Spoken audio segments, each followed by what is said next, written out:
Bismillahirrahmanirrahim. Assalamualaikum warahmatullahi wabarakatuh. Teman-teman PPMI Pakistan, fiksi adalah tulisan yang tidak nyata. Berbeda dengan non-fiksi, tulisan yang nyata.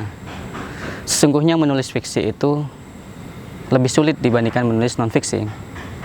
Karena di situ mencakup semua disiplin keilmuan.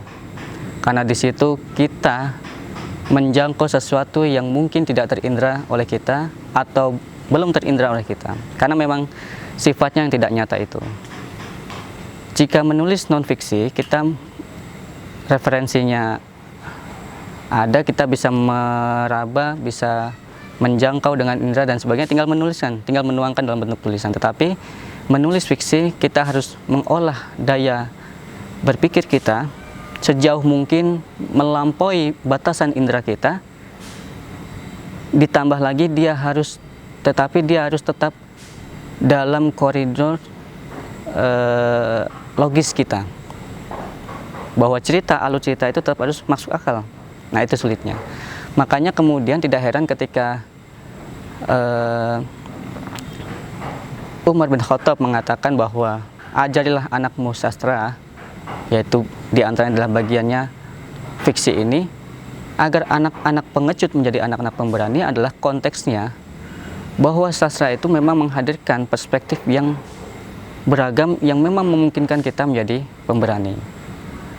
Sebab orang yang takut biasanya karena dia tidak mengetahui sesuatu itu atau buta terhadap sesuatu itu.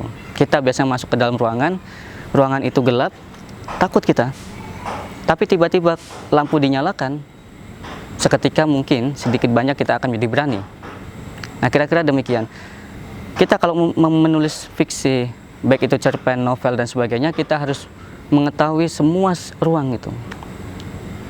Baik tokoh itu, karakternya, apa yang ada di depannya, di belakangnya, di samping kanan dan kirinya. Dan itulah perspektif itu yang dilatih oleh para penulis fiksi dan para pembaca fiksi, kemudian dia mampu membayangkan kondisi sekitarnya. Dan makanya biasanya para penulis fiksi, dia sangat mungkin memerankan kehidupan apapun itu bentuknya. Dia terbiasa mengolah perasaannya, dia terbiasa mengolah antara realita dan rasa. Baik, sekarang kita mau fokus pada pembahasan tentang cerpen, cerita pendek. Yang paling penting dalam sebuah cerita itu adalah kekuatan idenya. Makanya pemilik Samsung itu modalnya adalah modal ide, dan dia mengatakan jangan pernah bosan kita mengumpulkan data-data. Suatu saat nanti kita akan tahu apakah data itu penting atau tidak penting. Penulis juga demikian. Teman-teman kemanapun pergi, ke Lahore, ke Karachi, keliling di Islamabad, ke kampus, pasar, bazar, apapun itu, KBRI, kedutaan, dan sebagainya, catat aja semua data-data yang teman-teman temukan. Catat, sampai naik wagon, naik taksi, apapun itu, catat data-data yang teman-teman dapatkan.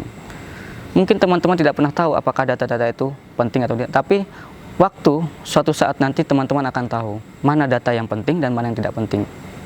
Dan memang mungkin akan banyak pula yang akan kita anggap tidak penting, tapi dari sekian banyak itu nanti akan kita temukan ada satu data penting yang itu sangat teman-teman perlukan dalam menulis cerita. Kekuatan ide, kemudian alur yang sangat logis, itu yang menjadi kekuatan sebuah cerita. Baik, kalau tadi soal data, kemudian yang harus kita olah dalam cerpen itu singkatnya gini. Kita harus memunculkan apa yang disebut dengan permasalahan. Jadi seorang penulis harus mampu menciptakan permasalahan. Dia adalah pemancing masalah yang ulung. Dia seorang yang ahli memancing keributan. Nah, memang demikian.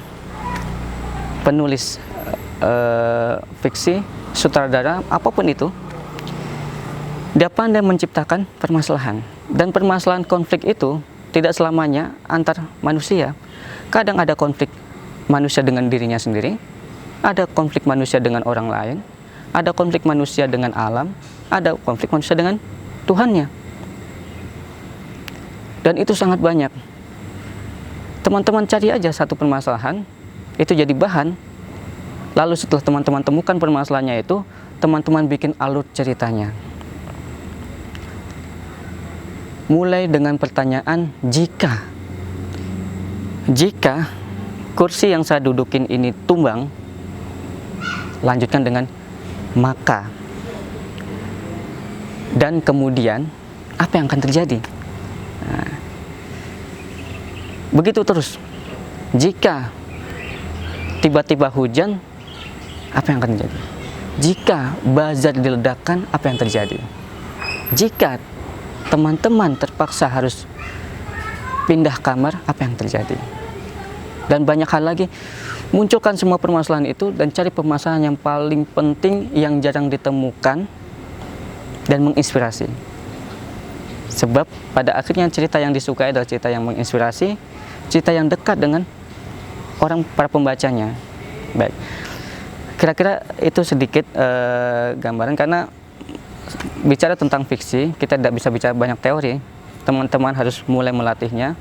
Kalau konteksnya adalah Pakistan, teman-teman cari banyak ide di sana. Ada bukit di belakang Kuwait Hostel itu, ada Damaneko dengan ketinggiannya, ada monumen nasional dengan mungkin sekarang ada bayaran masuknya ya, gitu. Dengan museum, ada lagi kampus dengan bangunan yang khasnya, ada lagi warung Ali ya dengan sejarahnya dan sebagainya, banyak lagi. Ada lagi Baijan dengan baju apoknya dan banyak lagi ya. Ada pula mesin cuci dengan beragam kerusakan yang unik-unik aja, atau bazar dengan barang-barang murahnya, dan masih banyak keunikan-keunikan itu ya. Teman-teman angkat, kemudian buat alurnya. Jangan lupa teman-teman harus sisipkan inspirasi dalam situ agar kemudian cerita itu menjadi cerita yang bermanfaat. Kira-kira demikian. Saya welcome kalau teman-teman mau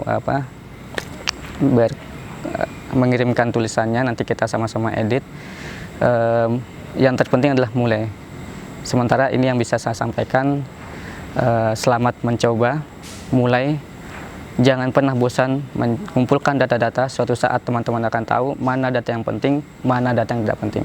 Catat aja semua nomor wagon, catat aja semua alamat kedutaan, catat aja semua nomor-nomor HP teman-teman, catat aja semua jenis bisnis teman-teman, catat aja semua buku-buku pelajaran di perpustakaan, catat aja nama-nama guru, dan semuanya suatu saat teman-teman akan tahu mana yang penting dan mana yang tidak penting.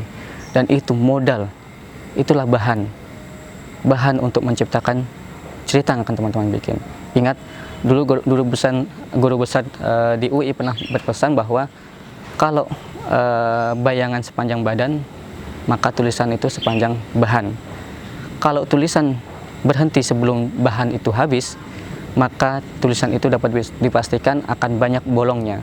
Tapi kalau tulisan itu masih lanjut setelah bahan habis, maka tulisan itu akan banyak bohongnya. Terima kasih. Wassalamualaikum warahmatullahi wabarakatuh.